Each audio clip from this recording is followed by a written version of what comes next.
Mga Spark, kamusta kayo? At ngayon pag-uusapan po natin ang mga sikreto para silang palaging atensyon ng isang lalaki.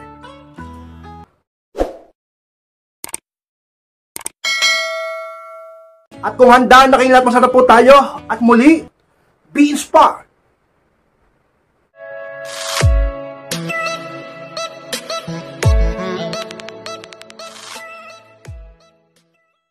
At ang unang sikreto para sa palaging atensyon ng isang lalaki, gamitin mo ang push and pull technique.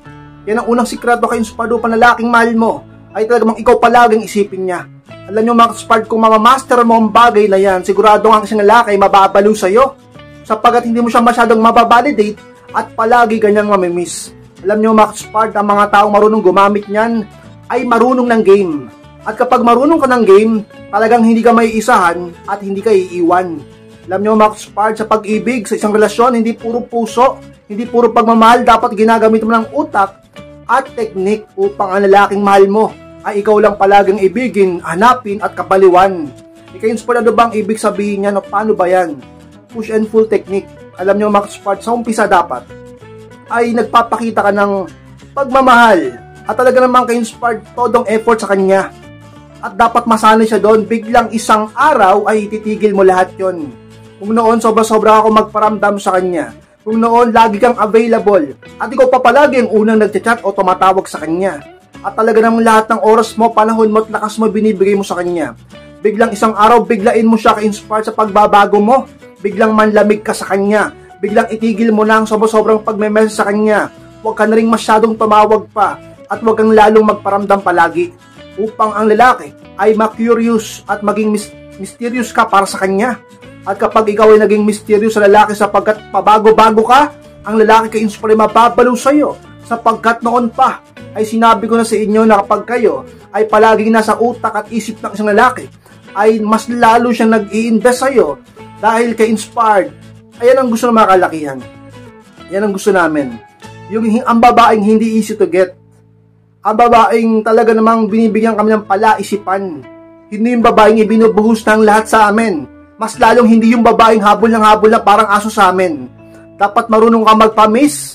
Dapat marunong ka magpaka-mysterious sa lalaking mahal mo upang ka-inspired hindi siya maagaw ng iba.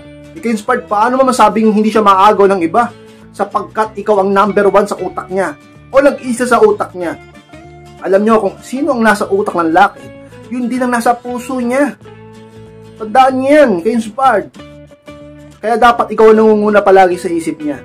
Ka-inspired, marami siyang magagandang katrabaho, marami siyang magagandang kaklase, marami siyang magagandang nakakasama, marami siyang magagandang kaibigan, maraming lumalandi sa kanya sapagkat gwapo siya, maraming umaligid sa kanya sapagkat ganito siya. Ka-inspired, kahit maraming malalanding babae sa paligid niya, kung ikaw naman ang hinahanap-hanap niya at ikaw lagi ang nasa isip niya, ikaw pa rin ang panalo. Ang problema niyan kapag nawala ang focus niya sa'yo, kapag nawala ang atensyon niya sa'yo, kapag hindi na siya attentive sa'yo. Kaya dapat ikaw palagi ang atensyon niya. Sa pamamagitan ka-inspire na push and pull technique ka. Dapat marunong kang mambitin. O sabihin natin ka-inspire, marunong kang hindi mo ibuhusan lahat sa kanya. Magmamahal ka pero hindi sobra. Ibibigay mo ng todo, biglang babawi ka. Aabante ka, medyo aatras mo. Mga ganyang paraan ka-inspire. Ngayon, halimbawa ngayon, sobrang sweet mo sa kanya. Sobrang sweet mo sa kanya, nag-e-effort ka pa, tapos bilang isang araw, hindi ka masyado nagpaparamdam. Ngayon, halimbawa, binibigyan mo siya ng ganitong oras. No? Ngayon, halimbawa, binibigyan mo siya ng ganitong effort. At talaga namang ka-inspired lahat ng mga tamis sa salita, binigay mo sa kanya, biglang susunod na araw naman, ay wala ka masyadong oras sa kanya. Alam niyo, mga kasubadan, technique na yan ay ginagamit ng mga magagaling na tao pagdating sa pag-ibig. At ang talaga namang marurunong gumamit niya, talagang nagwawagi sa puso ng taong ginagamitan niya. Pero gamitin mo lang yan sa boyfriend mo o mister mo upang siya ay mabaliw palagi sa iyo at laging maging maayos kayo. Huwag mong ibigay ang lahat, dapat marunong ka mambitin, dapat marunong ka ng game, maglaro, ka-inspired, maging talagang available paminsan-minsan, pero may minsan-minsan huwag rin maging magparamdam. Since sa mga sikreto upang lalaki laging sa iyo ang atensyon at laging mahalin ka, ka-inspired. Pangalawang sikreto mga Spark para sa iyo palaging atensyon ng isang lalaki. Mag-effort ka palaging magpaganda. Yung pangalawa Spark, na sikreto upang lalaking mahal mo ay talaga namang sa iyo lang ang atensyon niya. Alam niyo mga Spark, mag-effort kayo palaging magpaganda. Sapagkat kapag ginawa mo yan, mas lalong magiging attractive ka. Mas lalong tataas ang value mo sa kanyang mga mata. Dahil doon ang atensyon niya palaging sa'yo. Ka-inspired, marami naman magaganda dyan, maaakit yan. Oo nga, magaganda rin sila tulad mo. Baka mas maganda pa yung ibang babae sa'yo na nakikita niya sa araw-araw sa paligid niya, pero lamang ka. Inspired, paano nangyari yun? Mas magaganda nga yung iba sapagkat mahal ka niya. Alam niyo mga inspired, hindi, kasi kung minsan hindi sapat yung mahal ka lang eh. Dapat nag-e-effort ka rin upang yung attraction manatili sa'yo. Yung iba, mahal naman ako ng boyfriend ko eh. Wala yan, di na ako magbabaganda, mahal naman ako ng asawa ko. Hindi na ako mag-e-effort, di na ako bibili ng ganyan, skincare, yung mga makeup, gastos lang yan. Hindi na ako magpaparlor, di na ako magsasalon, di na ako magpapaganda ng buhok, magpapaganda ng balat, di na ako magbe-makeup. Mahal naman ako ng boyfriend ko eh. Mahal naman ako ng asawa ko eh. Huwag ka masyadong kampante sapagkat walang kasiguraduhan sa mundo. Alam nyo, kahit maganda ka pa, kahit mahal ka pa ng partner ng lalaki ngayon, huwag ka masyadong kampante. Dapat palagi ka pa rin gumagawa ng paraan upang ang attraction ay laging sa'yo. Sapagkat palagi mong tatanda na hindi lang ikaw ang babae sa mundo. Palagi kang magpaganda, mag-effort sa sarili mo. Huwag kang mayabang dyan. Diba? Lagi kang magpaganda, inspire at maniwala ka sa akin. Laging sinisilihan ng puwet yan sa'yo. Hindi yan laging mapakali sa'yo. Sabik lagi sa'yo. Excited lagi sa'yo. Gusto ka palaging makasama, gusto ka palaging makita. Kabaliktaran kapag ikaw pabaya sa sarili mo. Kabaliktaran kapag ikaw hindi ka nagpapaganda. Baka gustuhin niya pang makita ang iba. O diba ang sakit nun? Ikaw ang girlfriend niya, ikaw ang asawa niya, ikaw ang misis niya. Iba ang gusto niyang makita sapagkat ang chongit ng mukha mo. Dahil di ka nag-aayos. Pero kung nagpapaganda ka, sapat na yun sa kanya. Ipakita mo na inaalagaan mong sarili mo, mas lalo kanyang mamahalin. Paano kanya ipagmamalaki kung ganyan ka? Paano niya tutulungan ang sarili niyang mas lalong mahalin ka? Kung ikaw mismo hindi mo minamahal ang sarili mo sapagkat ganyan ang pinapakita mo. At nagiging larawan mo ka-inspired. Sa mga sikreto upang atensyon ng lalaking mahal mo laging sa'yo. Palagi ka kasing mag-effort na magpaganda. Ano man ang sitwasyon, ano man nangyayari ngayon sa buhay nyo. Talaga namang sa priority lang yan eh. Diba? Oo, may mga bagay na mas mahalaga. Pero wag mo rin kakalimutan ang sarili mo. Sapagkat una sa lahat, sarili mo yan. At responsibility mo yan bilang may partner ka. At lagi ka inspired na tandaan mo, walang permanente sa mundo. Kahit na ang pag-ibig niya ay maglalaho kapag ikaw hindi ka karapat dapat mahalin sapagkat ikaw mismo hindi ka nag-aayos ng sarili mo. Palagi kang magpaganda upang atensyon at pag-ibig ng lalaking mahal mo ay sa'yo. Sa mga sikreto, ka-inspired. Tatlong sikreto ang maka-inspired upang sa ilang palaging atensyon ng lalakis. Magkaroon ng tiwala at tapang sa sarili. Pangatlo, ka-inspired. Ka-inspired, bakit naman kailangan magkaroon yan sa sarili? Kailangan magkaroon ng tiwala at tapang. Alam nyo, napakahalaga ng dalawang bagay na yan. Upang ang lalaki respetuhin ka, talaga namang mataas ang tingin sa'yo, at talaga namang magkaroon ka ng kumpiyansa sa sarili mo.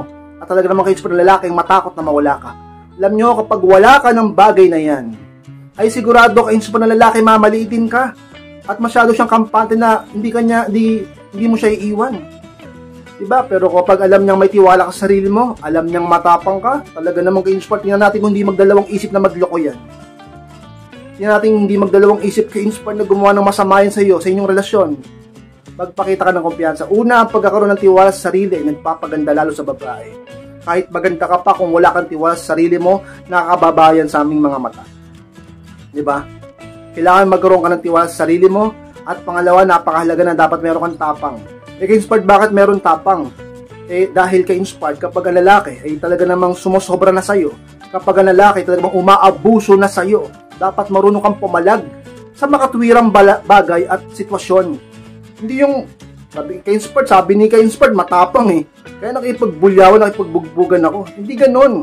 Hindi ganon ang tapang. Ang ibig sabihin, tapang na lumayo at talagang dumistansya kapag sobra-sobra ang ginagawa niya sa'yo. Hindi ka makipagsakitan. Hindi ka makipagmurahan. Diba? Tapang na lumayo.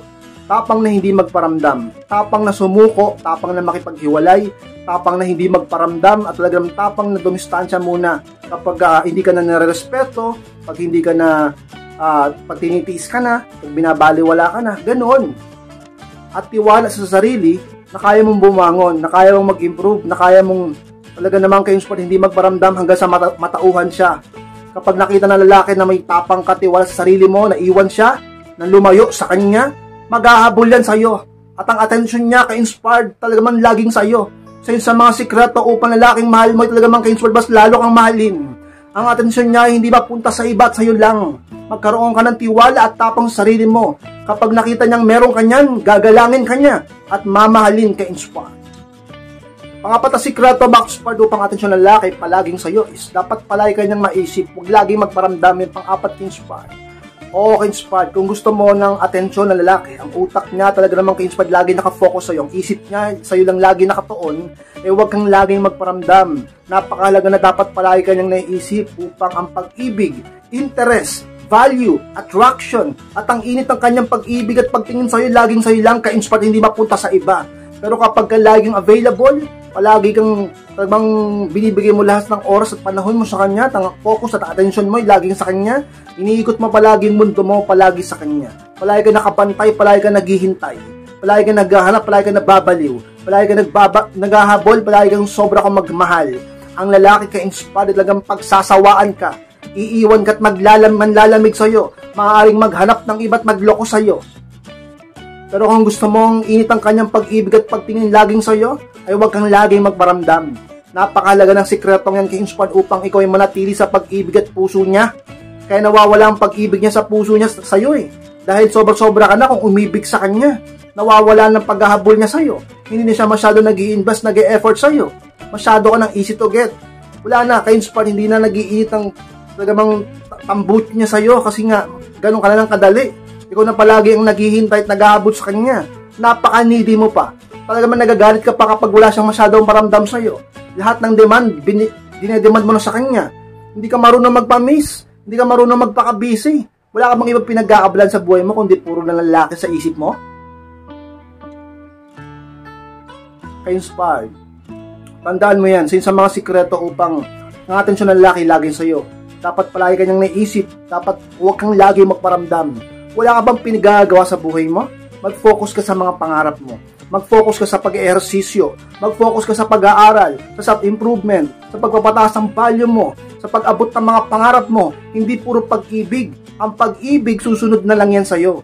Kapag ka-successful ka na, kapag minahal mong sarili mo, kapag inuna mong sarili mo. Ang lalaki ang maghahabol sa'yo kapag ka pinataas mo ang value mo. Pero pag ikaw ang habol sa lalaki, bababa ang value mo at ang lalaki ikaw ang maghahabol sa lalaki. Dapat maging baliktad dahil ikaw ang babae ka-inspired. Diba? Since sa mga sikreto upang sa ilang palaging atensyon ng lalaki ka-inspired. Alam mo, sikreto maka-inspired para sa ilang palaging atensyon ng lalaki is maging mabait pero wag maging sobrang bait. Yun ang pang-lima ka-inspired. Alam nyo, napakahalaga niyan. Ang problema sa iba kasi puro kabaitan lang eh. Kaya naabuso, kaya palaging niloloko, palaging sinasaktan, palaging minumura, palaging ginagawa ng masama. Kasi sobrang bait mo. Tapos kapag nagsorry sa'yo, konting himas, konting lamas, okay na. Konting pangako, maniniwala ka na. Nakailang pangako na yan. Nakailang sorry na yan. Ilang beses mo na ba siyang pinatawad? Ilang beses mo na siyang binigyan ng chance? Sobrang bait mo kasi. Maging mabait. Napakahalaga nun. Pero huwag naman sobrang bait na ginagawa mo ng tanga yung sarili mo. Ginagawa mo ng kaawa-awa yung sarili mo. Hindi ka ba naawa sa sarili mo? Ako, naawa ko sa'yo. Alam nyo, ginagawa ko itong pagbablog na to, hindi lang naman sa kung anong bagay eh. Kundi, isa na rin yung naawa rin ako sa mga babaihan. Totoo yan. Kaya, gusto ko sana, respetuhin kayo, mahalin ng lalaking mahal mo. Mahal nyo, boyfriend mo, o asawa mo na ba yan, o ano. Gusto ko, respetuhin ka niya, mahalin ka niya. At makita niya ang halaga mo, makita nila ang halaga nyo. Huwag sobrang bait. Kapag inaabuso ka na, lumayo ka. Kapag inaabuso ka na, kapag sobra na, makipaghiwalay ka. Kapag alam mo ka-inspired na talaga namang grabe na ang ginagawa sa'yo. Yung iba dyan, 3 beses, 4 na beses, 5 beses nang pinatawad, ng babae pa rin. Nag-cheat pa rin, nagloloko pa rin. Binabalikan ka, pinapatawad mo, tinatanggap mo pa rin. Ganun ka katanga. Ganun ka kamartig. Bakit? Wala na ba lalaki sa mundo? Iniisip mo ba na wala naman liligaw sa'yo? Bakit di mo subukang unahin ang sarili mo at malaman mo ang totoo? Na kapag nag-self-improve ka, maraming hahanga sa'yo. Na kapag inuna mong sarili mo at pinataas mo ang value mo, marami kang magiging manliligaw. Subukan mo munang mahalin ang sarili mo, huwag ka kasing matakot na mawala siya. Kaya masyado siyang mayabang sa'yo, alam niya kasing duwag ka. Naiwan siya. Piling pogi tuloy siya, gwapong-gwapo sa sarili. At tuloy yung labi ko eh. Diba? Gwapong-gwapo sa sarili. Kasi konting sorry lang sa'yo, konting ano lang. Diba? Bubuka ka na kagad. Diba? Bibigay ka na kagad, so papatawarin mo na kagad. O ganun ka-inspired. Maging mabait ka, napakalaga niyan. Lagi tuturo sa inyo, maging mabait kayo. Pero naman sobrang bait na para ka ng tanga. Bakit? Tanga ka ba? Ayaw mo tinatawagan tanga. Pero ikaw mismo, nagpapakatanga ka. Bakit? Bobo ka ba? O hindi ka naniniwalang walang bobo, pero ikaw, mukha kang bobo sa ginagawa mo. Diba? Yung iba niya, harap-harapan mo, meron pa nagpa-coaching sa akin, 3 sila sa bahay nila. Sinama yung babae dun sa bahay, pumayag naman siya. Ganun siya katanga. Iba naman, yung isa pa, nagpa-coaching din sa akin. Alam niya ng maraming babae yung asawa niya, sige pa rin siya. Hindi pa rin niya iniiwan, wala naman silang anak. Sabi ng iba, K-Inspired, pag-ibig, mahal niya yung lalaki na magagawa natin. Alam niyo, K-Inspired, ang pagmamahal totoo yan, masarap yan. Diba? Pero kapag alam mong hindi na makatwiran sapagkat ito ay sobra-sobra na sa iyong sitwasyon at para bang hindi na makatao, K-Inspired, matuto kang lumayo, napakalawak ng mundo. Saka, kunyari, nakatira ka sa Manila. O bakit dyan lang ba may lalaki? Sa Laguna, daming lalaki. Hindi ko sinabi maghanap ka ng lalaki, ibig sabihin malawak ang mundo. Ba't ka nagpo-focus sa isang lalaki na inaabuso ka naman? Bakit ka magpo-focus sa lalaki na hindi ka naman minamahal ng totoo? Na hindi naman nakikita ang halaga mo. Kasi mo, pag lumayo ka, mag-aabol yan sa'yo. Doon lang nila makikita ang value mo kapag wala ka na eh. Kaya inspired, maging mabait pero sobrang bait. Dapat alam mo ang limitasyon mo, dapat may limitasyon ka. Lahat ng bagay kay inspired ay may limitasyon dapat sa mundong ito. Tandaan mo, hindi ka Diyos. Isa ka lamang tao na dapat kay inspired marunong ding sumuko kapag sinosobrahan ng pang-aapi sa'yo. Since sa mga sikreto upang makita ng laking halaga mo kapag lumayo ka. At ang atensyon niya ay laging sa'yo. Pati na ang pag-ibig niya kay inspired. Kay inspired, maraming salamat po sa pagtapos ng vlog dito. Gusto po kalimutan na mag-like, comment, and share nyo rin po ang video na ito upang makatulong din tayo sa iba. Sa mga hindi pa po na-subscribe, click nyo po yung subscribe market support. Click nyo po yung notification bell upang ma-notify kayo pag may bago akong upload. Sa mga gusto magpa-coaching o magpa-advise, message lang po ako sa aking Facebook. Inyong profile picture ko kapag nakita nyo yun, i-message nyo ako, i-chat nyo ako. Ako mismo magbabasa ng mensahe nyo. Maraming salamat market support. Mag-ingat kayong lahat. Mahal ko po kayo at muli, be inspired.